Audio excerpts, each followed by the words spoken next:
I used to think people who lost their stuff at the mall were idiots. Wallets left on food court tables, phones sitting outside restrooms, brand new bags forgotten on benches. And sometimes someone would come up to me almost crying. "Officer, did anyone turn in a black bag?" I'd nod like I cared. "Don't worry, we'll check the cameras." But sometimes the thing they were looking for was already in my locker. I worked mall security for 3 years.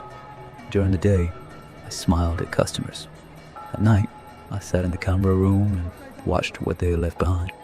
At first, I only took small things: a scarf, a pair of earbuds, a bottle of perfume, a tiny jacket from the kidswear store.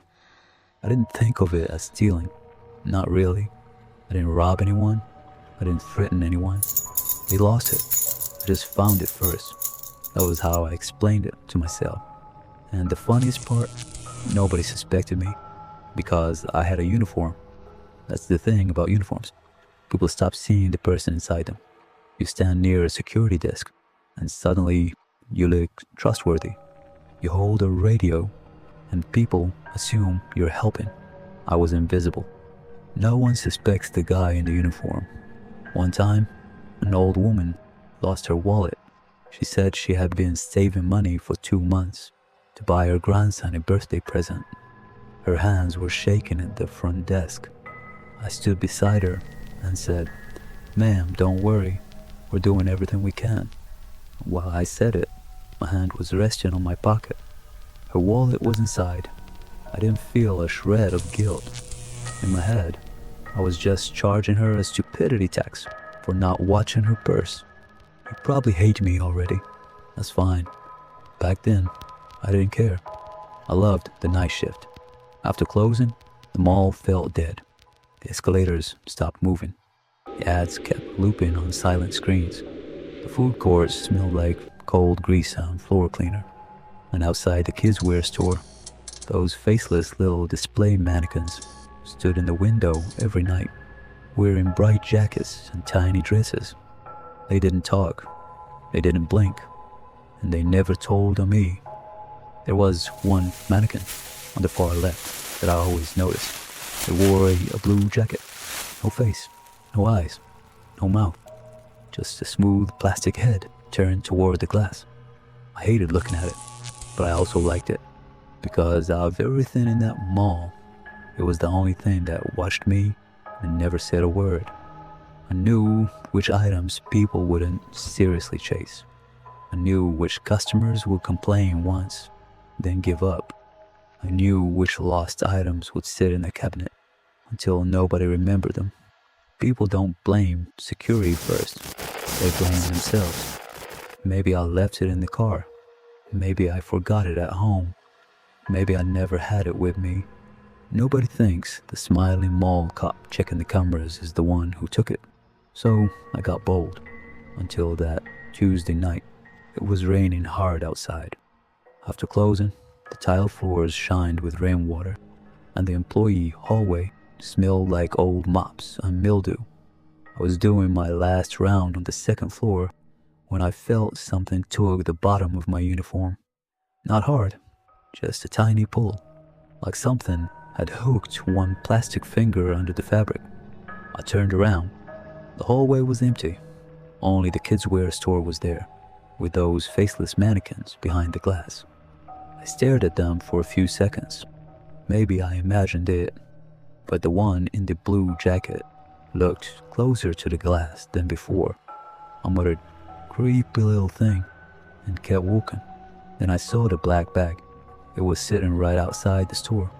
Not dropped, not tipped over, placed. Like someone had set it there for me. It was an unmarked black plastic bag. No logo, no receipt, just a thin white string tied around the top. I stood there for a moment.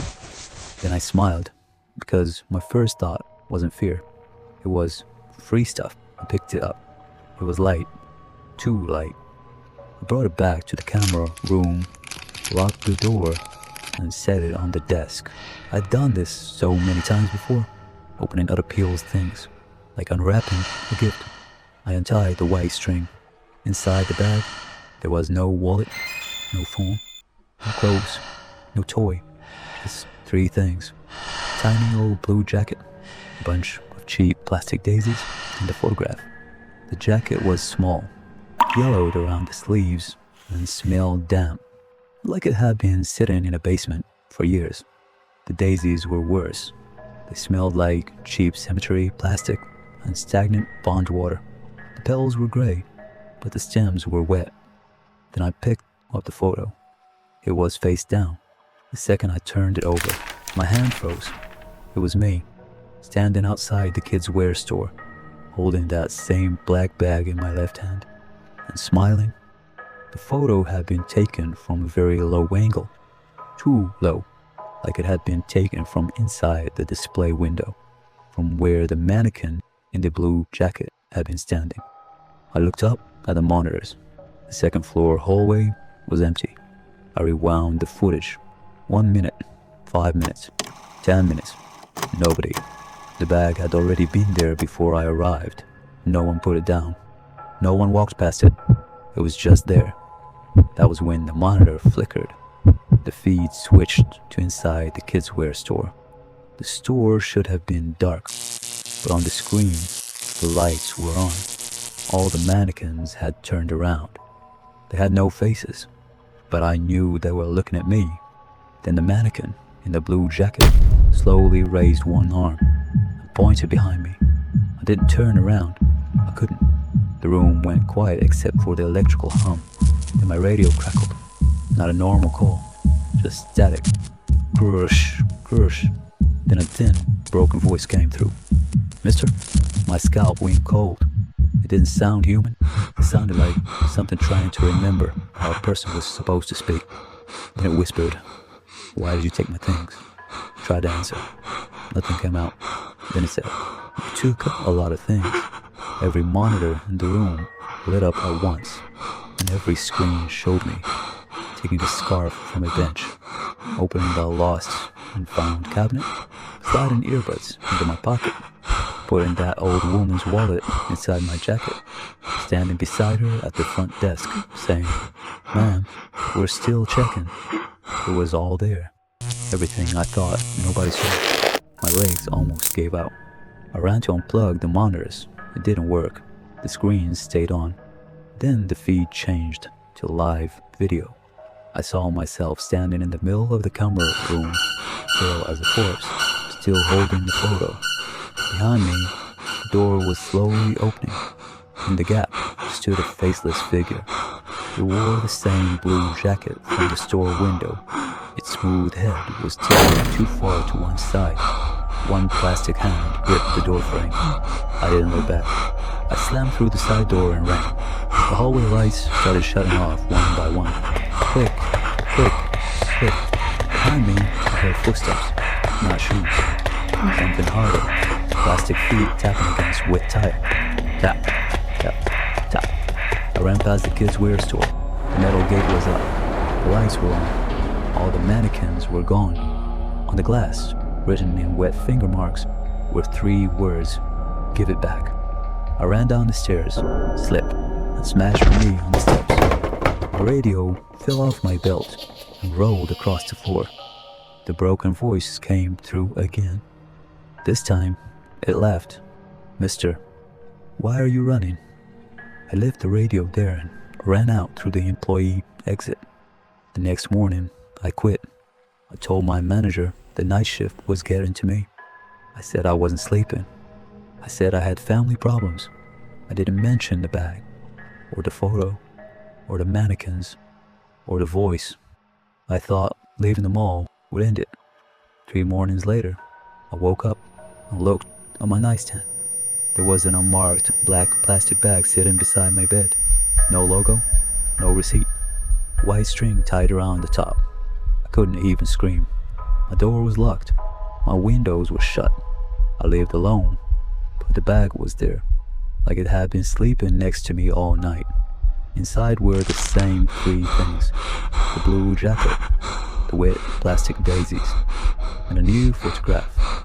It showed me asleep, mouth open, eyes closed.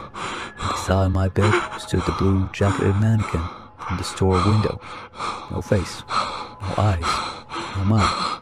Just a smooth plastic head tilted toward me. One hand was pointing at my nightstand. On the nightstand were all the things I had taken. The scarf, the earbuds, the perfume, the hair clip, the old woman's wallet. Since then, I haven't stepped inside a mall or moved apartments. It didn't help. Every year, on that same Tuesday, the black bag appears. Sometimes by the door, sometimes in the kitchen, sometimes beside my bed. There's always a photo inside. The first year, it was me standing at my front door. The second year, it was me sitting on my couch. The third year, it was taken from outside my bathroom while I was showering. This year, it came again. I'm writing this on my desk right now. The black bag is beside me. I just looked at the photo inside. It still shows my bed. It still shows the mannequin. But this time, it isn't standing beside the bed. It's sitting on it. Its smooth head is hanging low, and in its plastic hands, it's holding my old security uniform. I looked closer, and its hand isn't just a flat image anymore. It's casting a shadow on the physical paper of the photo. I've been staring at it for the last 10 minutes, and I swear its plastic fingers are closer to the edge now, like it's trying to take something else. Have you ever lost something strange at a mall? And when you asked security about it, did the guards smile a little too naturally? Tell me in the comments, because maybe the person who took your things is watching this video right now. And maybe there's already a black bag waiting outside his door